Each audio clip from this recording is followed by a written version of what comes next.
Welcome to Legends of Humanity, the international history storytelling channel where we bring to life the journeys of the greatest individuals who changed the course of the world.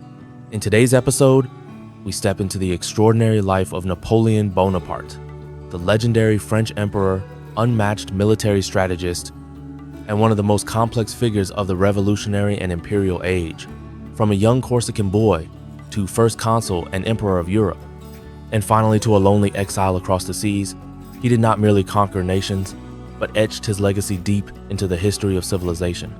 Corsica, in childhood the island of Corsica, rugged and sun-baked, with its ancient granite peaks and a fiercely independent spirit, served as the crucible for the early life of Napoleon Bonaparte. Born on August 15, 1769, in Ajaccio, a port town nestled amidst the island's dramatic landscape, his arrival into the world was barely a year after the Treaty of Versailles formally transferred Corsica from Genoese rule to French sovereignty. This recent annexation cast a long shadow over his formative years as the island simmered with resentment and an undercurrent of rebellion against its new overlords. The Bonaparte family, while not among the highest Corsican nobility, possessed a respectable lineage and owned some land. His father, Carlo Maria Bonaparte, was a lawyer and a strong supporter of Corsican independence under Pasquale Paoli. His mother, Maria Letizia Ramolino, was a woman of remarkable strength and discipline, known for her beauty and unyielding practicality, qualities she would impart to her second surviving son. Napoleon, originally christened Napoleon Bonaparte, grew up in a bustling household. He was one of 8 children who survived to adulthood, a chaotic yet nurturing environment that forged a certain resilience in him. From an early age, he exhibited a distinct personality, intensely serious, solitary, and prone to introspection, yet possessing a fiery temper that could flare at perceived injustices. He was a small boy, often picked on by his older brother Joseph, but he compensated with an almost obsessive focus and a burgeoning sense of ambition.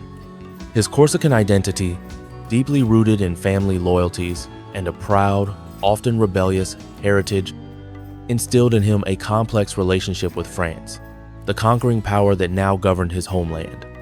His father, recognizing Napoleon's keen intellect despite his somewhat unruly nature, sought to secure a French education for his promising son. In 1778, Carlo, accompanied by Joseph, traveled to France. By 1779, with the help of connections and a scholarship from the French king, young Napoleon was enrolled at the Royal Military School at Brienne-le-Château. This was a pivotal moment. At Brienne, surrounded by the sons of French aristocrats, Napoleon was an outsider. His Corsican accent, his unpolished manners, and his family's relatively modest means, in comparison to his classmates, made him a target for ridicule. He found solace in books, immersing himself in history, geography, and mathematics, disciplines where his sharp analytical mind truly excelled. He developed a particular fascination with ancient history, especially the lives of great commanders like Alexander the Great and Julius Caesar, whose exploits ignited his nascent military imagination. The isolation at Brienne, while challenging, also honed his self-reliance and intellectual discipline. He learned to channel his outsider status into a fierce determination to prove himself. His academic performance, particularly in mathematics, marked him as a promising artillery officer. In 1784, he gained admission to the prestigious École Militaire in Paris, where he continued his studies, focusing on artillery. His time in Paris was brief but intense. He absorbed the Enlightenment ideas swirling through intellectual circles, particularly the writings of Rousseau, which resonated with his own egalitarian leanings and his Corsican sensibilities. He graduated early in 1785, commissioned as a second lieutenant in an artillery regiment. As a young officer, stationed in various garrisons, Napoleon continued his voracious reading, expanding his knowledge beyond military tactics to include philosophy, political theory, and even literature. The French Revolution, erupting in 1789, found him a young man of 20, serving in the provincial garrisons of France. The upheaval sent shockwaves through the established order, and Napoleon, keenly observing the dramatic shifts in power and society, saw not chaos, but opportunity. The revolution, with its promise of meritocracy and its rejection of aristocratic privilege, provided the perfect crucible for a talented, ambitious outsider like Napoleon to rise. The old world was crumbling, and a new one, ripe for shaping, was emerging from the ashes. The rising star of the French Revolution. The tumultuous winds of the French Revolution swept across France, toppling ancient institutions and creating unprecedented opportunities for those with talent and ambition, regardless of birth. For a young artillery officer like Napoleon Bonaparte, stationed in the provincial garrisons, this period was not merely a historical event, it was a personal crucible. He observed the disintegration of the old order, the rise of popular fervor, and the desperate need for strong leadership. While many of his aristocratic fellow officers fled the country or were purged, Napoleon, with his Corsican pragmatism and keen understanding of the shifting political currents, chose to align himself with the new revolutionary government. This decision was a testament to his adaptability and his unwavering belief in meritocracy. His first significant opportunity arose during the siege of Toulon in 1793. The city, a key naval port, had rebelled against the revolutionary government, inviting the British and Spanish fleets to occupy it.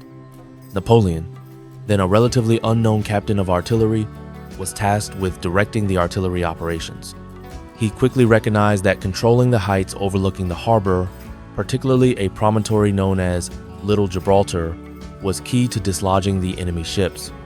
Disregarding conventional tactics and displaying an audacious self-confidence, he meticulously planned and executed a concentrated artillery bombardment.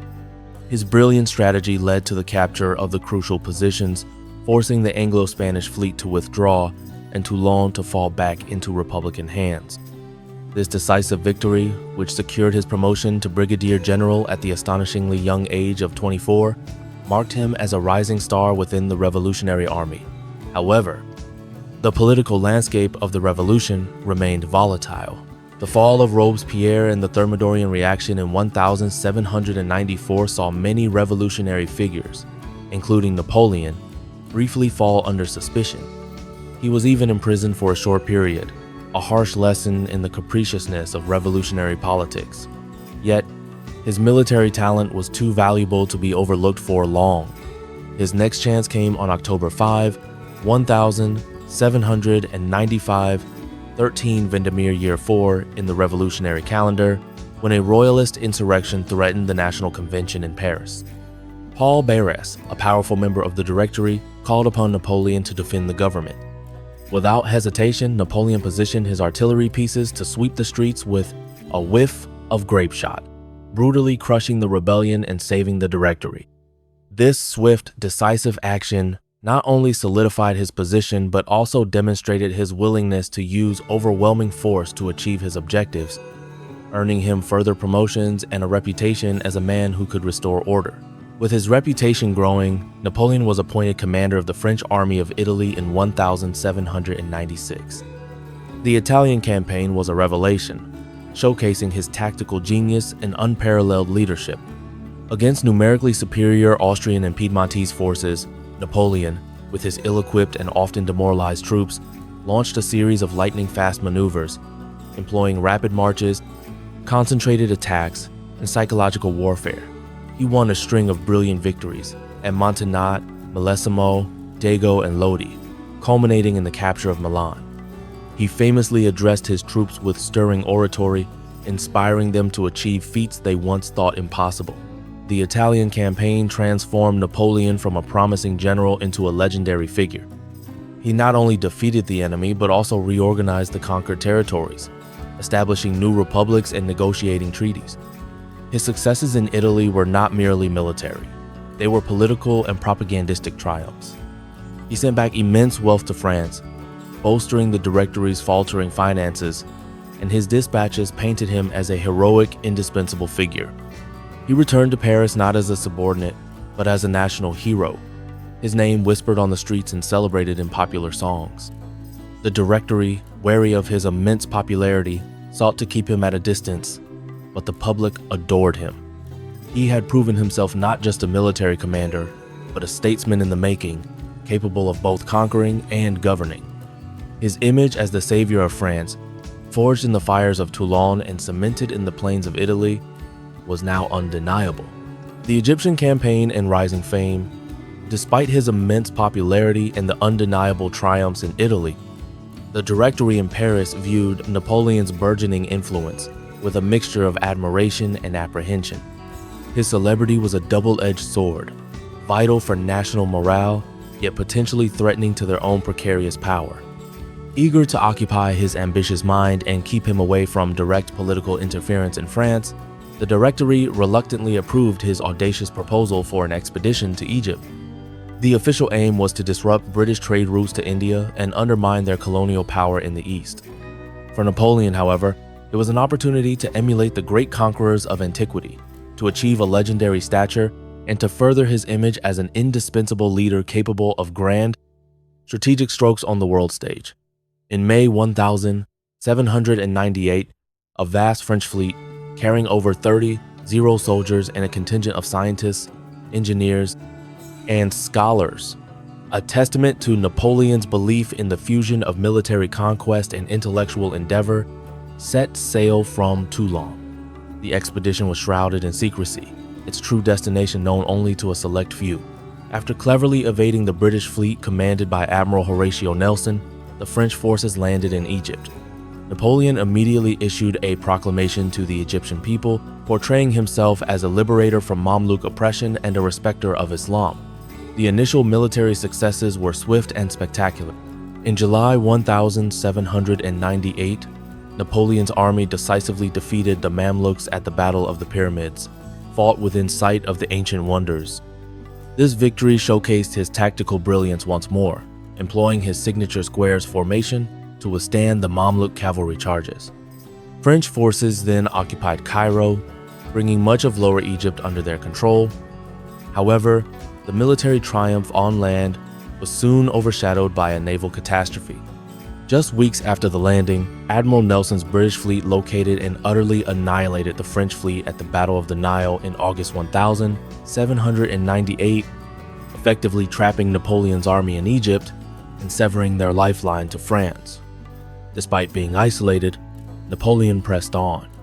He sought to consolidate his control over Egypt, implementing administrative reforms, establishing an institute for scholarly research, and even attempting to integrate his troops into Egyptian society.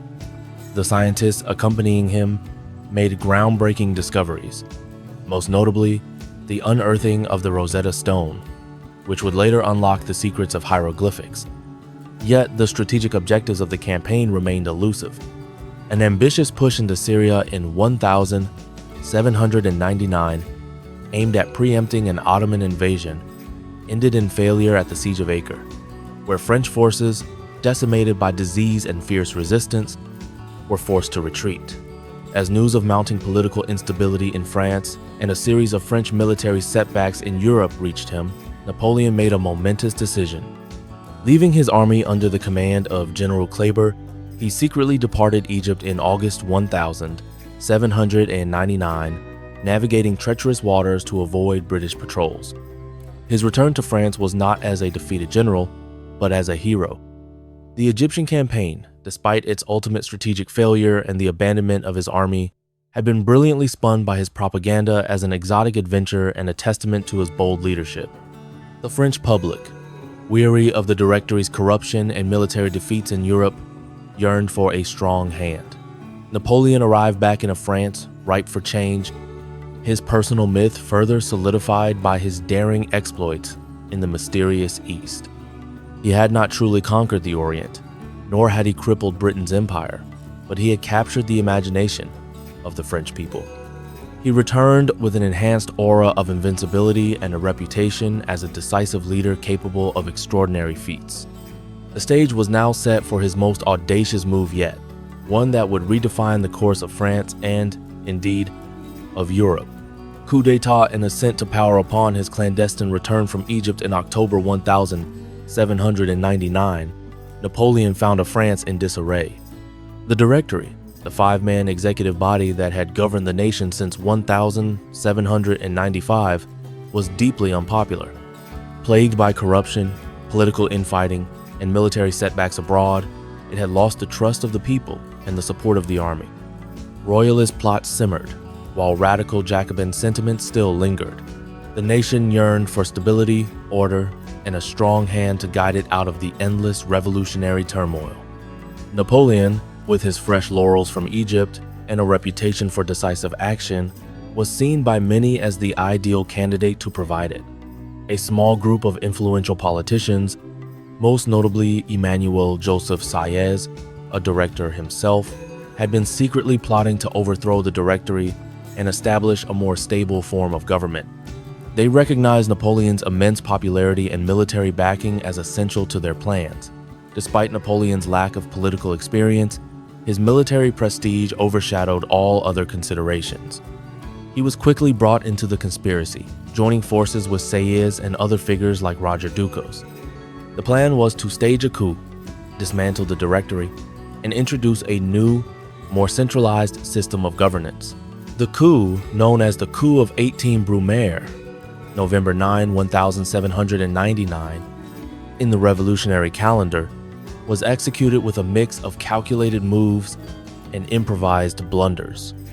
Napoleon, using his military authority, persuaded the legislative councils to relocate to St. Cloud, ostensibly to protect them from a supposed Jacobin plot. He then marched troops into the legislative chambers. The initial attempts to address the Council of 500, one of the two legislative bodies, were met with jeers and hostility, and Napoleon himself was physically assailed, almost collapsing under the pressure. It was his brother, Napoleon Bonaparte, who, as president of the 500, dramatically called upon the soldiers to protect their general from assassins, rousing the troops to clear the hall by force. This decisive, if somewhat clumsy, military intervention effectively ended the Directory. In the aftermath, a new provisional government, the Consulate, was established. Napoleon, Sieyès, and Ducos were appointed as provisional consuls.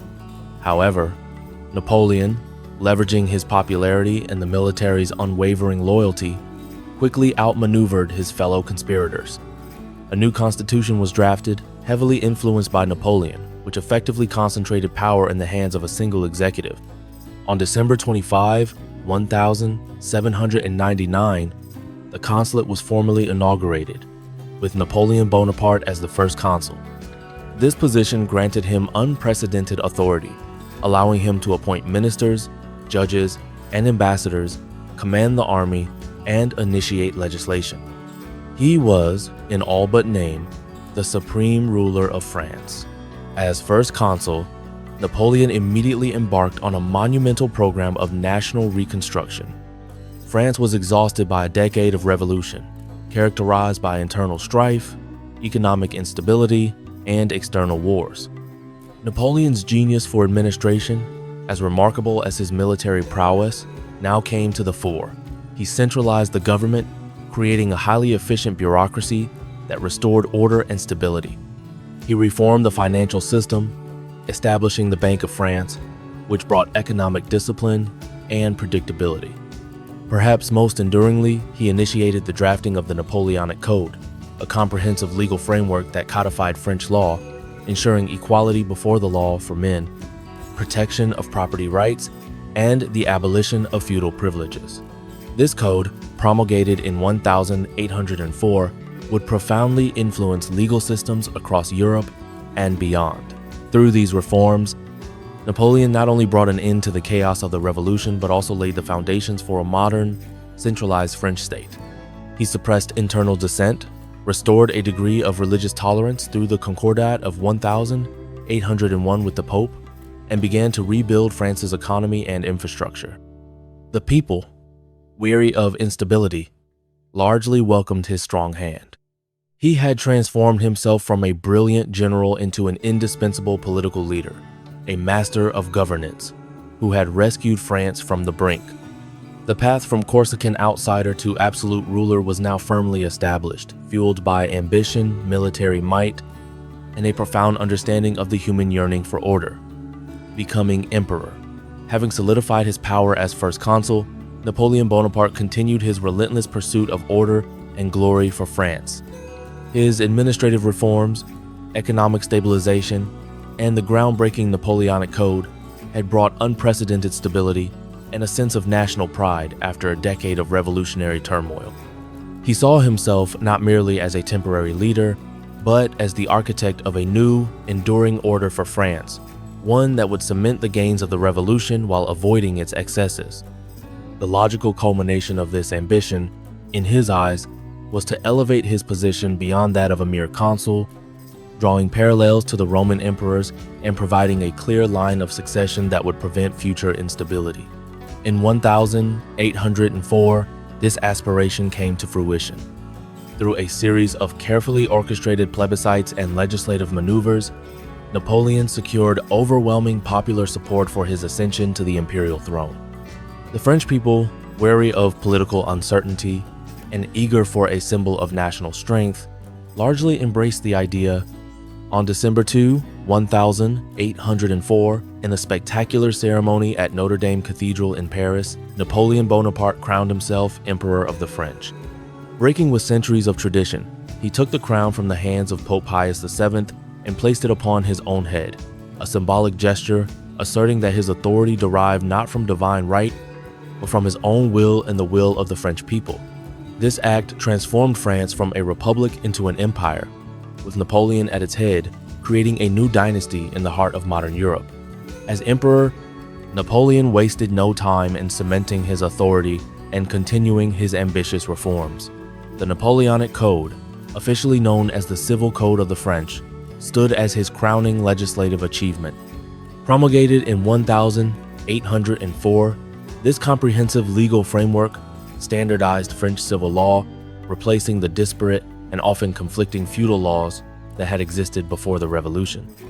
It enshrined principles such as equality before the law for men, freedom of religion, the abolition of feudalism, and the protection of private property.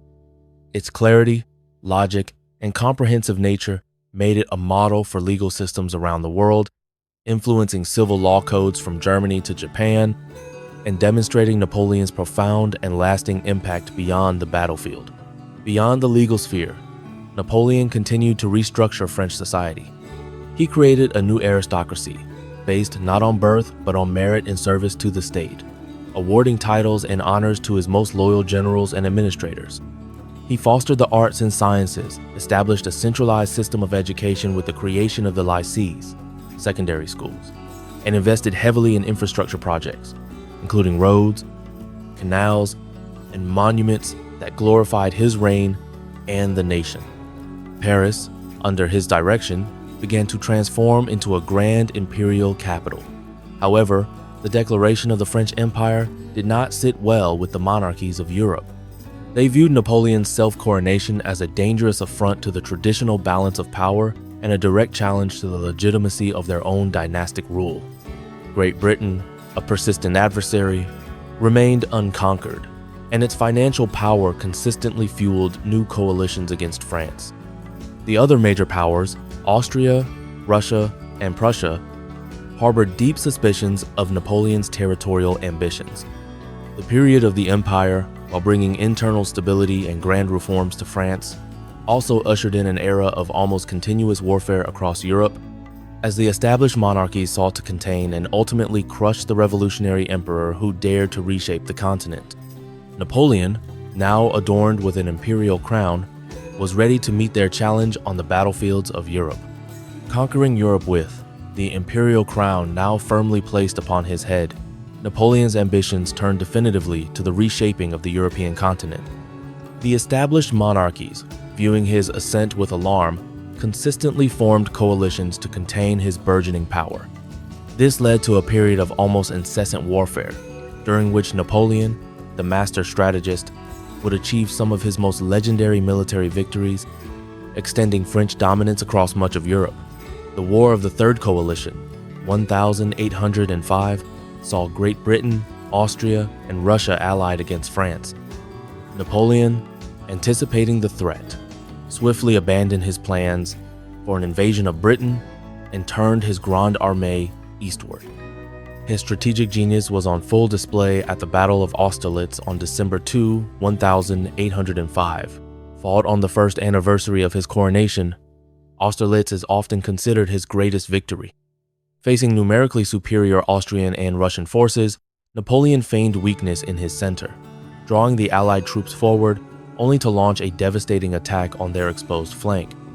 The Battle of the Three Emperors resulted in a crushing defeat for the Allies, forcing Austria to sign the humiliating Treaty of Pressburg and effectively dissolving the Holy Roman Empire, replacing it with the French-dominated Confederation of the Rhine. No sooner had the dust settled than the War of the Fourth Coalition erupted in 1806, with Prussia and Russia challenging French hegemony. Napoleon's response was swift and brutal. In a single day, October 14, 1806, he delivered two decisive blows, the Battle of Jena and the Battle of Auerstedt. While Napoleon personally commanded at Jena, routing the main Prussian army, his Marshal Louis-Nicolas Davout simultaneously defeated a larger Prussian force at Auerstedt, a lesser-known but equally critical victory. The Prussian army, once considered invincible, was utterly annihilated, and Napoleon marched triumphantly into Berlin. The war then shifted eastward, leading to the bloody and inconclusive Battle of Eylau in early 1807, fought in the depths of a brutal winter. However, Napoleon rebounded with a decisive victory at the Battle of Friedland in June 1807, forcing Russia to seek peace. The ensuing treaties of Tilsit in July 1807, signed on a raft in the middle of the Niemen River between Napoleon and Tsar Alexander I, marked the high-water mark of French power. Russia agreed to join the Continental System, an economic blockade designed to cripple Great Britain, and Napoleon gained immense territorial concessions, effectively dividing Europe into French and Russian spheres of influence. Yet, even at this pinnacle of power, challenges persisted. The Peninsular War in Spain, 1808–1814, proved to be a costly and protracted quagmire. Napoleon's attempt to impose his brother Joseph as King of Spain ignited a fierce popular uprising and a brutal guerrilla war.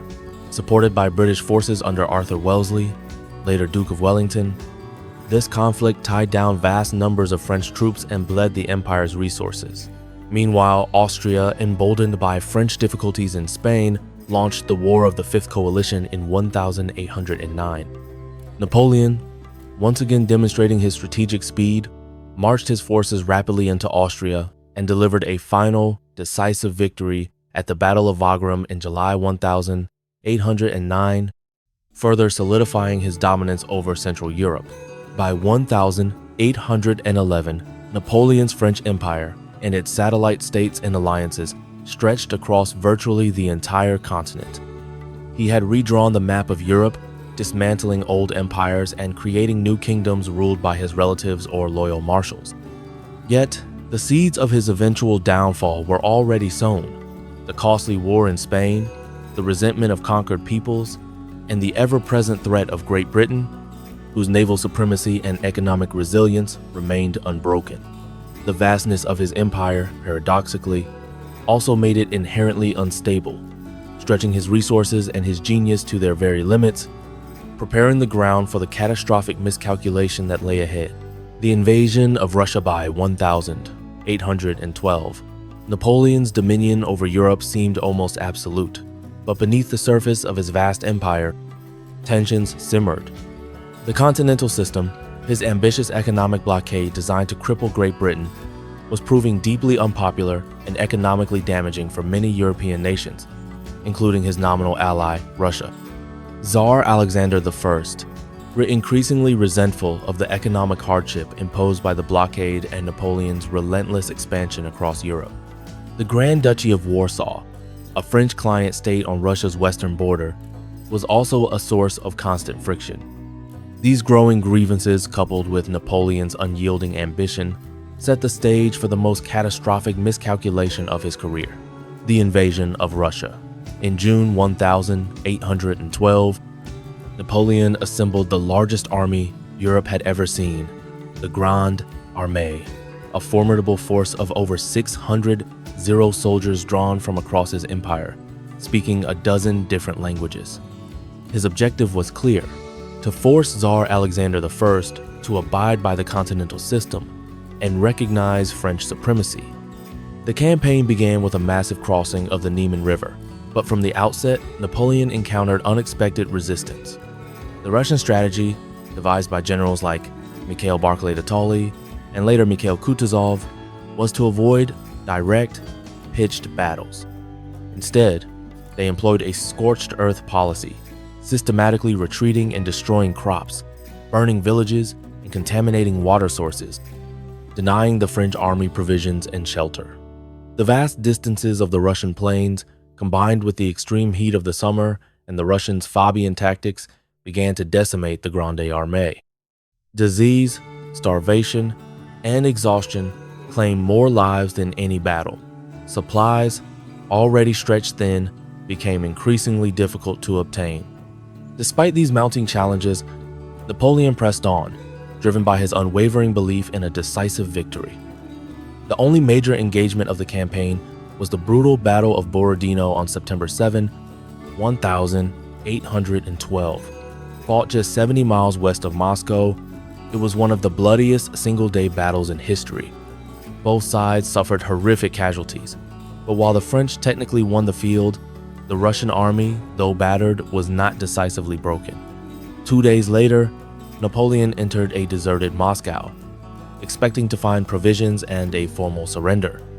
Instead, he found a city set ablaze by the retreating Russians, a deliberate act to deny the French winter quarters and supplies. The burning of Moscow was a psychological blow and a logistical nightmare. With winter rapidly approaching and no sign of a Russian surrender, Napoleon faced an impossible dilemma. Staying in Moscow meant risking his army's annihilation by the elements and a renewed Russian offensive. Retreating meant admitting a humiliating defeat. After waiting for over a month, in October 1812, Napoleon finally ordered the retreat. The retreat from Moscow became a byword for military disaster. Harassed by Cossacks, plagued by dwindling supplies, and decimated by the brutal Russian winter, with temperatures plummeting far below freezing, the Grande Armée disintegrated. Thousands froze to death, starved, or succumbed to disease. Horses perished by the tens of thousands, forcing soldiers to abandon artillery and wagons. The once mighty army was reduced to a straggling, desperate band of survivors. By the time the remnants of the Grande Armée staggered back across the Niemen in December 1812, fewer than 100, 0 men remained. The invasion of Russia was a cataclysmic failure, a strategic blunder that irrevocably shattered the myth of Napoleon's invincibility and marked the definitive turning point in his reign. The overextension of his ambition had led to an unparalleled disaster, opening the floodgates for a resurgent Europe to challenge his weakening empire. Defeat and exile. The catastrophic failure of the Russian campaign sent shockwaves across Europe and irrevocably shattered the illusion of Napoleon's invincibility. The Grande Armée, once the terror of the continent, was decimated, leaving France vulnerable and inspiring a new wave of resistance among the subjugated nations.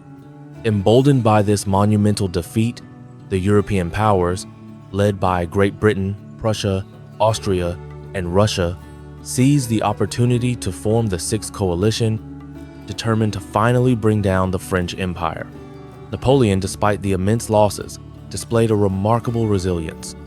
He returned to France and, with extraordinary speed, managed to raise a new army, composed largely of young, inexperienced conscripts.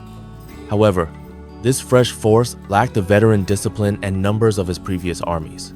The ensuing campaigns of 1813 across Germany were a desperate struggle. Napoleon initially achieved some tactical victories, but his strategic position was increasingly untenable. The sheer numerical superiority of the Allied forces, combined with their improved coordination and a newfound determination, began to overwhelm his depleted army. The decisive confrontation came at the Battle of Leipzig, often known as the Battle of the Nations, fought over several days in October 1813. It was the largest battle in European history prior to World War I, involving over 500,000 soldiers. Napoleon, outnumbered and outmaneuvered, suffered a devastating defeat. The sheer weight of Allied forces broke his lines, forcing a chaotic retreat back into France. Leipzig was the nail in the coffin for Napoleon's dominance in Germany and a clear sign that his empire was crumbling. Following the defeat at Leipzig, the Allied armies invaded France. Despite his tactical brilliance and a series of desperate maneuvers in the 6 Days Campaign of February 1814, Napoleon could not stem the tide. Paris itself fell to the Allied forces in March 1814. Faced with insurmountable odds, the defection of his marshals, and the insistence of the Allied powers, Napoleon was forced to abdicate his throne unconditionally on April 6, 1814, at Fontainebleau. The dream of a vast French empire was over. As part of the Treaty of Fontainebleau, Napoleon was exiled to the tiny Mediterranean island of Elba. He was allowed to retain his title of emperor and was granted a small personal army and an annual stipend, a seemingly generous but ultimately humiliating arrangement. For Napoleon, the enforced idleness on Elba was agonizing. He meticulously followed events in France, where the Bourbon monarchy had been restored under King Louis XVIII, and quickly perceived the widespread discontent among the French people, many of whom resented the return of the old aristocracy and the perceived weakness of the new regime.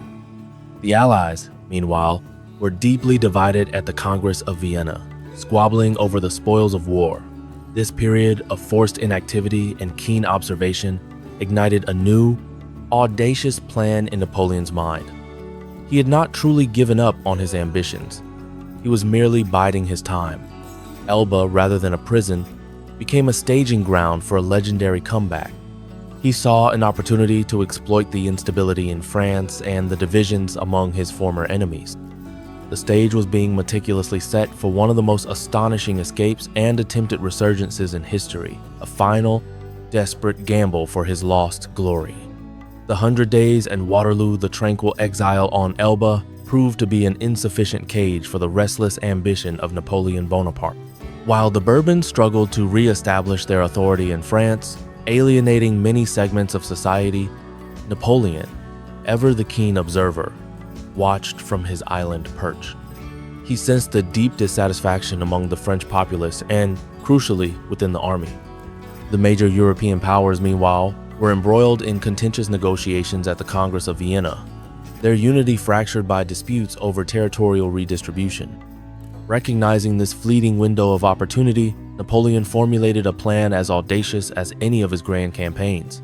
On February 26, 1815, in an act of breathtaking daring, Napoleon secretly departed Elba with a small contingent of his imperial guard. He landed in France on March 1, near Cannes, and began his march towards Paris. His journey became a triumphal procession rather than a military invasion. Regiments sent to intercept him, led by marshals who had previously sworn allegiance to the Bourbons, instead flocked to his banner, drawn by his charismatic presence and the enduring loyalty he inspired. King Louis XVIII fled Paris, and on March 20, Napoleon re-entered the capital to a rapturous welcome, reclaiming his throne without firing a single shot. This astonishing feat, the brief period of his second reign, became known as the 100 Days. However, Napoleon knew his return was precarious. The European powers, utterly aghast at his escape and resurgence, immediately set aside their differences at Vienna and declared him an outlaw, assembling a vast new coalition to crush him once and for all. Napoleon, facing overwhelming odds, understood that his only chance lay in preemptive action. He swiftly began to raise a new army, remobilizing veterans and conscripts, but time was against him. He sought to defeat the Allied armies piecemeal before their full strength could be brought to bear. His strategy focused on attacking the Anglo-Dutch and Prussian armies, commanded by the Duke of Wellington and Field Marshal Gebhard Leberecht von Blücher, respectively, who were gathering in Belgium. On June 15, 1815, Napoleon launched his offensive, splitting his forces to engage both Allied armies. He achieved a tactical victory over the Prussians at Ligny on June 16, while Marshal Ney fought the British to a standstill at Quatre Bras. This suggested a promising start, but critical miscommunications and delays by his subordinates, particularly Marshal Grouchy, allowed Blucher's Prussians to regroup and march to Wellington's aid. The decisive confrontation occurred on June 18, 1815, at the Battle of Waterloo, a small village south of Brussels. Wellington, master of defensive tactics, positioned his Anglo-Dutch-German forces on a ridge, repelling successive French attacks throughout the day. Napoleon launched repeated infantry and cavalry assaults, but Wellington's lines held firm. The arrival of Blucher's Prussian army in the late afternoon on Napoleon's right flank proved to be the turning point. The combined Allied pressure finally broke the French Imperial Guard, Napoleon's elite force, and the Grande Armée collapsed into a panicked rout. Waterloo was a devastating, irreversible defeat. Napoleon's grand gamble had failed. He returned to Paris, abdicated once more on June 22, 1815, and sought asylum with the British. However, his enemies, learning from his Elba escape, were determined to prevent any further resurgence.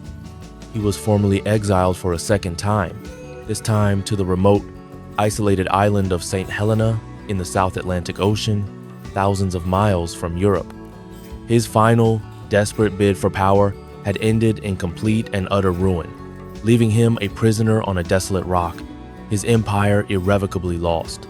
Death and lasting legacy marooned on the desolate, windswept island of St. Helena, thousands of miles from the European stage he had so dramatically dominated. Napoleon Bonaparte faced his final, agonizing exile.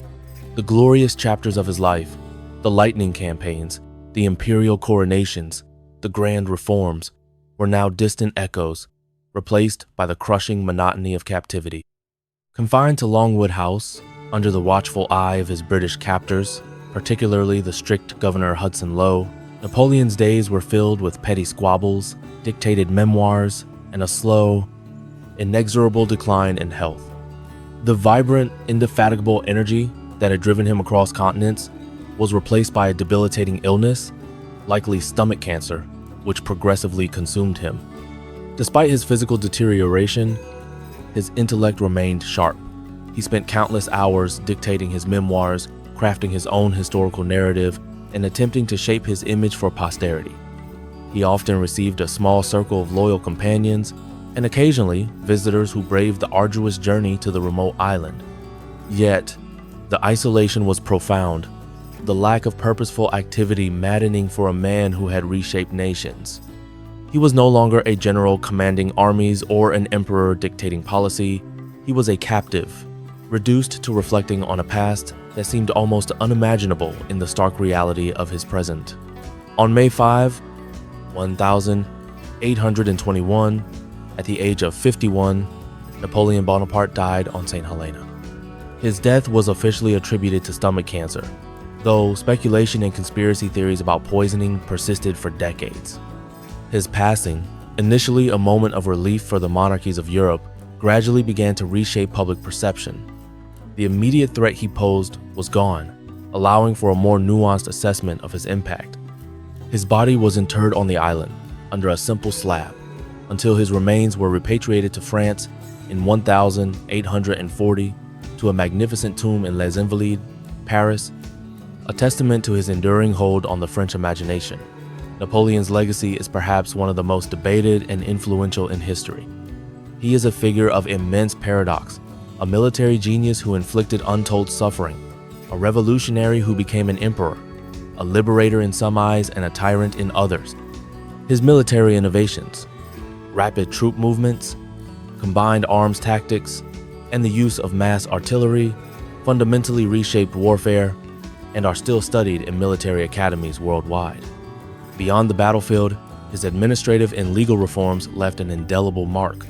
The Napoleonic Code, perhaps his most enduring achievement, systematized French law and influenced civil codes across Europe, Latin America, and beyond, establishing principles of equality before the law, property rights, and religious tolerance. He centralized the French state, streamlined its bureaucracy, and modernized its financial system, laying the groundwork for a modern, efficient nation-state. His actions inadvertently fostered nationalism across Europe, as resistance to his empire awakened a sense of shared identity in many lands. Even in his defeats, he sowed the seeds of future political movements, demonstrating that the old monarchical order was not immutable. His ambition, ruthlessness, and sheer force of will captivated and horrified his contemporaries and continued to fascinate generations. He remains a powerful symbol of individual genius and the complex interplay between power, reform, and conflict. Whether viewed as a heroic figure who brought order and modernity, or a destructive force who plunged Europe into 2 decades of devastating war, Napoleon Bonaparte undeniably remains one of the most consequential figures to have ever walked the earth, his shadow still stretching across the annals of history. You've just listened to the incredible journey of Napoleon Bonaparte, the mighty emperor of France, and one of the most influential figures in world history. All T. Don't forget to subscribe to Legends of Humanity to explore more lives that shook the world with brilliance, courage, and unshakable will.